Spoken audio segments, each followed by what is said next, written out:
Hey everybody, welcome back to Big Ideas with BFO. Today's another lesson in leadership and about giving feedback.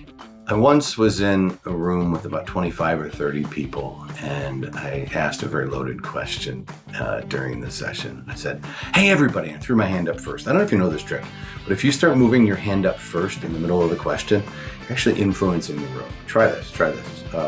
But I did this intentionally. I asked the team, hey everybody, who loves feedback?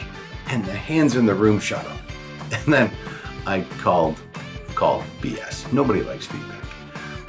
Every time somebody says, hey Steve, you got a few minutes, it's like, oh, wow, what did I do wrong? Oh, here it comes. Hide your head in the sand.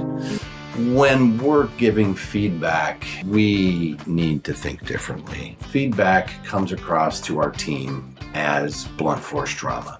Oh, I screwed up the Magnuson campaign. Oh, the boss hates me. Oh, it's horrible. I gotta do a better job. Feedback should be constructive. It should be a two-way dialogue. Ask permission to give feedback. Bob is trying to get good at this. And if you're his superior, you're a mentor in your feedback. Ask Bob questions about why Bob may have chosen to use, what's the deal with the blue bar graph, Bob? Give Bob a chance to explain himself. Maybe there's something in there that you don't know.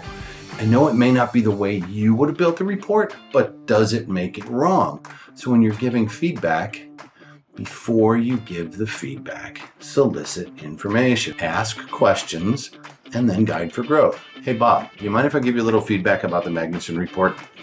Bob may reluctantly say yes and say, listen, I got a couple of questions first.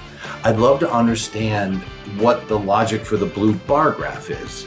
Because to me, it doesn't seem like it fits quite well into the flow of the report.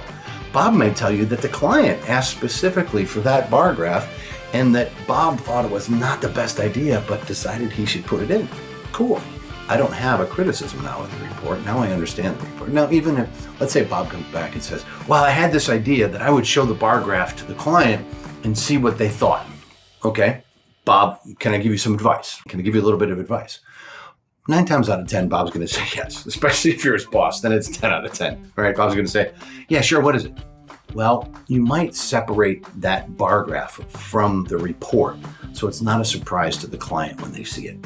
So now you've added constructive feedback. And Bob may go, thanks, Steve, that's a really good idea. I'll separate it. I'll show them the report they were expecting and then mention that I created this extra report. I said, perfect, Bob, because you know what that looks like for the client? He goes, yeah, I'm going above and beyond, which is exactly what you did, Bob. But what you don't want to do is surprise the client. So frame it that way and say, hey, I've got something else I'd like to show you. And then you can share that report and say, is this something that you would like included in the regular report? See where I'm going with this? You can use this in any way, but ask those questions, guide for growth, give the feedback from a caring perspective.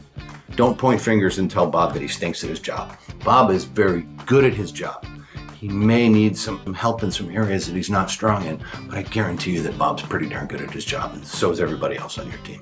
Otherwise, you wouldn't have, shouldn't have hired him. This is not a bad apples conversation. This is about guiding for growth and giving constructive feedback. Thanks again for stopping by.